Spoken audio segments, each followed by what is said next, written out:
Hello, this is Rabbi Juan Marcos Berhana Gutierrez, and I'm driving home today.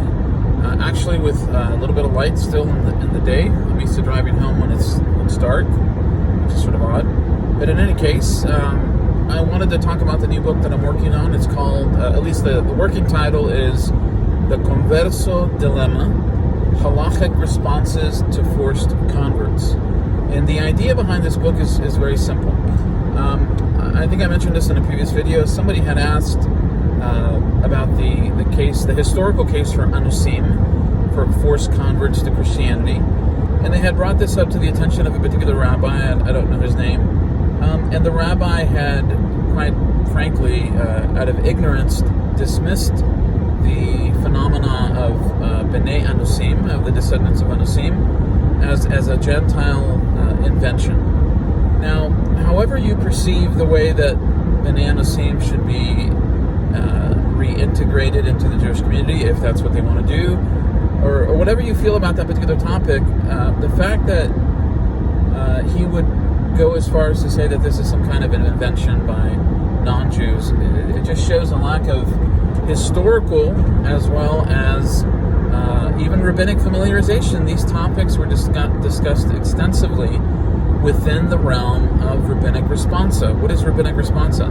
Well, when you have a community in one place that has a particular question regarding Jewish law, and for whatever reason they don't have a rabbi, they don't have somebody who is a scholar that they feel comfortable with asking that question to, they would write to another community where there might be a recognized scholar, and they would say, listen, we have this particular scenario, what do we do?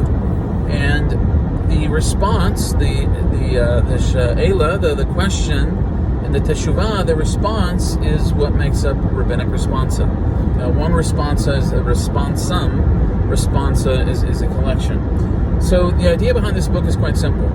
There were many questions that were asked about Anusim, about forced converts or their descendants, and this is very important to note. Sometimes they're not asking about Anusim of the first generation, the individuals that converted in 1391, but they're asking about Bnei Anusim, the descendants of Anusim, the second generation, their children, their grandchildren, their great-grandchildren. I have one particular case, I'm not sure if I included it in this volume, that actually discusses individuals of the sixth generation afterwards. So when you're talking about six generations, you're talking about quite a bit of time has passed. And when you look at the span of rabbis that are addressing these questions, they span the 14th, the 15th, the 16th, the 17th centuries.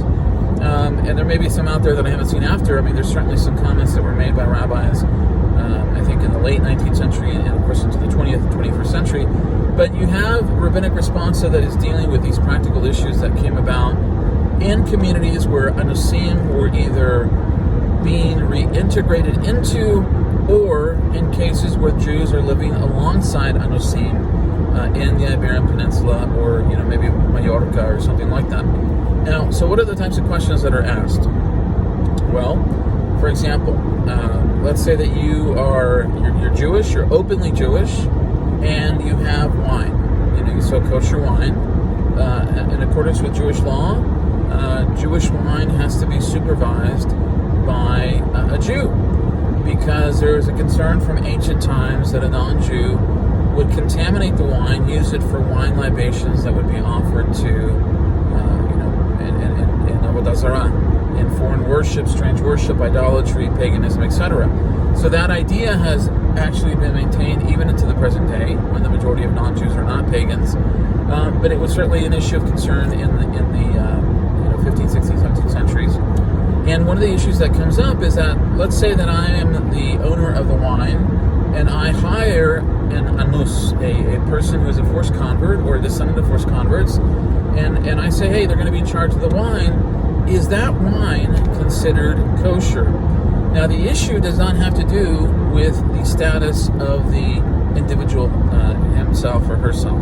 That is to say that it's not, as many people think, a determination of the Jewish status of the anus or the anusa. It has to do with the issue of their circumstances. What does that mean? One of the rabbinic responsums that I have, and I don't have it off the top of my mind to tell you, I don't know if it was It's one of the Duran brothers, I'm sure. In any case, the issue has to do with the following. There is a recognition that Anusim, who are living in the peninsula, are living in the midst of individuals who are what? Who are Jewish, but they're also Christians still there. They're Christians there, and they're Jews still that are still living there, of course, until 1492. And the issue is that as Anusim, as forced converts, they're technically Catholic. Legally, they are Catholic, and hence their Christian neighbors are going to be involved or sort of, looking to see what they are up to. So as an Anus, as a forced convert, they do not have the ability to maintain boundaries with their Christian neighbors, who are probably suspicious about them to begin with. And so if an individual who's a Christian, knocks on the warehouse door and says, hey, I want to go in there, what is the forced convert supposed to do? If he resists, if he protests too loudly, this is going to raise suspicion. Why? Well, what is he going to say? Well, I'm keeping guard over kosher wine, and this is going to get him into what? It's going to get him into trouble, but potentially with the Inquisition. So this is a concern that is recognized by certain rabbinic authorities.